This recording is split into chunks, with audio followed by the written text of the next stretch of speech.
The future of Afghanistan remains in doubt under Taliban rule after 20 years of American war ended there in chaos this summer. And now Nick Schifrin speaks with a former top American diplomat who spent much of those 20 years helping to manage America's role and ultimately its withdrawal from Afghanistan. From the beginning to the end of America's war in Afghanistan, no American played a larger role than Zalmay Khalilzad. Back in 2001, he helped write the Afghanistan Constitution. He was President George W. Bush's special representative and then ambassador to Afghanistan until 2005. For the last 3 years, he negotiated the agreement with the Taliban that led to the U.S. withdrawal, and just in the last few months has been intimately involved with the scramble to evacuate Americans and allies from Afghanistan, the country where he was born. Zalmay Khalilzad, welcome back to the NewsHour. Well, it's great to be with you, Nick. You resigned just a few days ago. Why? Well, I thought that we were in a new phase in Afghanistan with the Taliban takeover, and my job was reconciliation between the Republic and the Taliban, and to bring American troops home and make sure we get assurances on terrorism. Succeeded with bringing Americans home and terrorism commitments, but not with regard to reconciliation between the two sides, with one side collapsing. So it's a new chapter in our relationship. And second, I am concerned that politics in our country could have a negative effect on the choices we make going forward. Well, let's look forward then. The most recent Taliban-U.S. meeting occurred in Doha. You were not the leader on the U.S. side. That was led by the deputy CIA director. Your replacement has not been given your seniority. Do you believe the Biden administration is emphasizing counterterrorism too much and downgrading diplomacy? I think counterterrorism is important. That's vital. Of course, we have to be attentive to that. But I also believe that we have other interests and our values are involved. There is a question of, do we want the Afghan state, the Taliban state, to collapse? That will affect terrorism. And there are regional implications and even alliance implications if Afghanistan was to collapse. Millions of refugees might head to Europe. The U.S. is withholding billions of Afghan reserves. Yes. You have said that the U.S. should continue to withhold it until the Taliban meet certain conditions. But the UN says 97% of Afghanistan could fall below the poverty line by next year. Right. Does the U.S. need to do more right now to prevent Afghans from dying? What I advocate is that we sit with the Talibs and see if we can reach a detailed agreement on what it is that they need to do in exchange for which what it is that we will do, a kind of step-by-step roadmap. But perhaps more than anyone, you know that roadmap would take a long time. There are Afghans who will die from hunger in the next weeks and months. Does the Biden administration not need to do more now? Well, we should do what we can for the humanitarian needs of the Afghans. There are monies that the bank has, the International Monetary Fund and the World Bank, that we could encourage that they release those funds to pay teacher salaries, healthcare workers, to the civil servants. 500,000 Afghans work for the state. And at the same time, our allies, they are moving in that direction to provide more humanitarian assistance. The European Union just announced that they will reopen their mission in Afghanistan within a month. Let's look back a little bit over the last couple of years.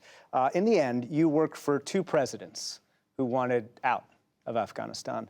The deal you negotiated under President Trump had conditions, but by the end of 2020, he drew down the number of troops beyond what he had to and wanted to withdraw all of them, in fact. And then this year, President Biden decided to withdraw, despite the fact that the Taliban have not met those conditions. Did you agree with both presidents' decisions? Well, I worked for them, so I would have preferred the condition-based approach, and the agreement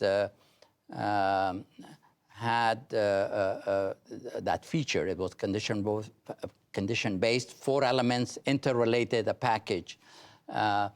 President Biden decided to go for a calendar-based approach.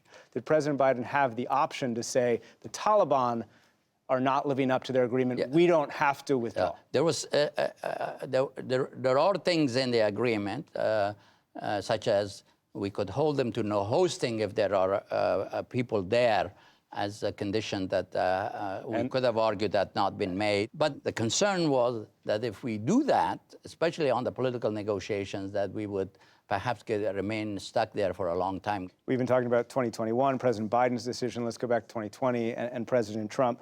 You were under enormous pressure to sign a deal that included a U.S. withdrawal. Do you believe you could have achieved a stronger deal under a president who was less publicly pushing for withdrawal?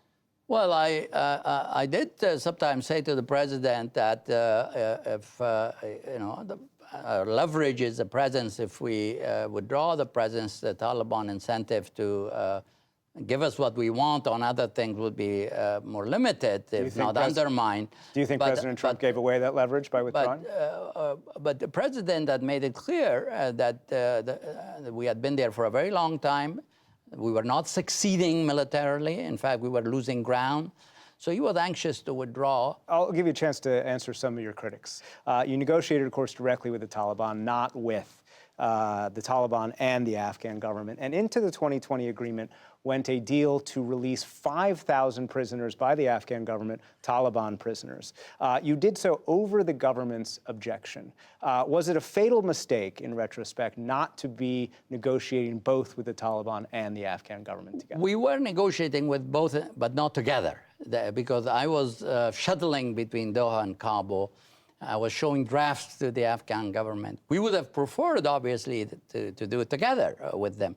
But the Taliban regarded the government as a puppet, a government that had been imposed by the U.S. forces that they regard as occupation forces. But by inserting 5,000 prisoners, by forcing the Afghan government to accept something that the U.S. was demanding, does that not play into the Taliban's claim that that's a puppet government? Doesn't that, delegitimize the Afghan government? Well, the Afghan government had problems of legitimacy, given the problems of its election fraud, the problem of two presidents announced having inauguration the same day. They were going to go destroy the army from inside by dividing them between the two. But on the prisoners, this was a confidence-building measure in exchange for the Talibans agreeing to sit with the government as the government. Senior military leaders I talk to say, with all due respect, history will not judge you well.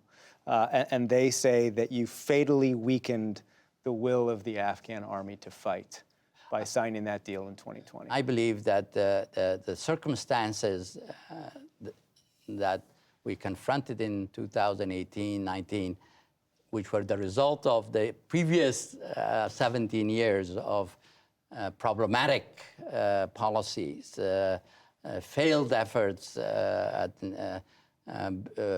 building institutions, not dealing with problems such as the issue of sanctuary, and the choice that was made to bring the war home, deal with the remaining issues of Afghan issues by diplomacy, by our other instruments. The American military was not the right instrument to enforce an agreement among Afghans. Ambassador Zalmay Khalilzad, thank you very much. Thank you.